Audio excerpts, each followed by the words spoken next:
சற்று முன் கிடைக்கப்பெற்ற மிக மிக முக்கியமான செய்தி ஒன்று வெளியாகி உள்ளது. திராவிட முன்னேற்ற கழகத்தின் தற்பொழுது அமைச்சர்களாக இருக்கக்கூடிய மிக முக்கியமான நபர்களும் எம்எல்ஏக்களும் இரண்டாவது முறை வாய்ப்பு வழங்கப்படாது, சிலர் எங்களுக்கு சீட்டே வேண்டாம் என்று ஸ்டாலினிடம் தெரிவித்துவிட்டதாகவும் 2026 சட்டசபை தேர்தலில் மும்முனை போட்டி திமுகவிற்கு நெருக்கடி, 1000 ஓட்டுகளில் 100 ஓட்டுகளில் தோல்வி அடையக்கூடிய சூழல் உருவாகும் என்ற தகவலும் கிடைக்கப்பெற்றுள்ளது.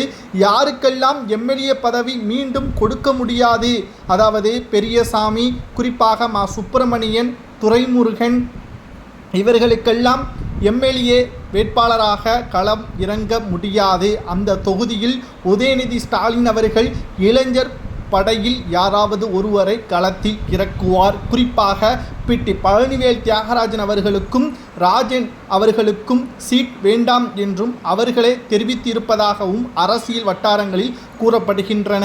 ஏனென்றால் பிட்டி பழனிவேல் தியாகராஜன் அவர்கள் மட்டும்தான் திமுகவில் ஒரே ஒரு நல்லவர் என்று நம்மால் கூற முடியும். ஏனென்றால் அமைச்சராக, நிதியமைச்சராக அவர் பொறுப்பேற்ற பொழுது சரியான ஆவணங்கள் எதுவும் இல்லை என்றால் பணம் ஒதுக்கீடு செய்ய மாட்டார். இரண்டாவதாக உதயநிதியோ ஸ்டாலினோ ஏதேனும் தவறு செய்திருந்தால் நேரடியாக மக்களிடம் தெரிவிப்பார். மக்களாகத்தான் நாம் இந்த இடத்தில் இருக்கிறோம், அவர்கள் போட்ட ஓட்டுக்கள் தான் நம்முடைய அதிகாரம், அவர்களுக்கு துரோகம் செய்யக்கூடாது என்பதற்காக சில உண்மைகளையும் அவர் வெளியிட்டார். இதனால் அவரது நிதியமைச்சர் பதவியும் பறிக்கப்பட்டது.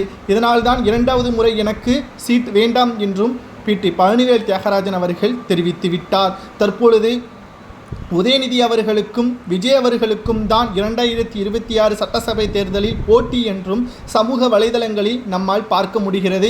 ஏன் சவுக்கு சங்கர் அவர்கள் கூட இதைத்தான் கூறியுள்ளார். இந்த முறை திமுக ஒரு தொகுதியில் 100 கோடி வரை செலவு செய்தாலும் 100 ஓட்டுகளில் அல்லது 75 ஓட்டுகளில் தோல்வி அடைவதற்கான ஒரு வழி இருக்கும். ஏனென்றால் மக்கள் இந்த முறை மாற்றத்தை எதிர்பார்க்கிறார்கள். விஜயகாந்த் அவர்களுக்கு செய்த தவறை விஜய் அவர்களுக்கு செய்ய வேண்டாம் என்றும் ஒரு சிலர் கூறுவார்கள். கடைசி நேரத்தில் விஜய் அவர்கள் அதிமுகவுடன் கூட்டணி வைத்தால் திமுக டெபாசிட்டை இழக்கக்கூடிய நிலைமையும் உருவாகும்.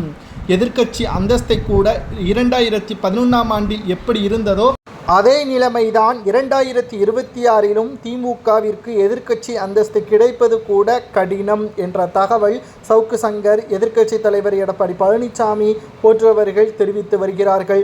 தமிழகத்தில் மும்முனை போட்டி, இதில் உதயநிதி, விஜய், தற்பொழுது எடப்பாடி பழனிசாமி என்பதுதான் அரசியல் களம் உருவாகியுள்ளது. இளைஞர்கள் பட்டாளம் அதிகமாக இருப்பதால் அரசியல் மாற்றம் ஏற்படுமா என்பதை பொறுத்திருந்து பார்க்கலாம்.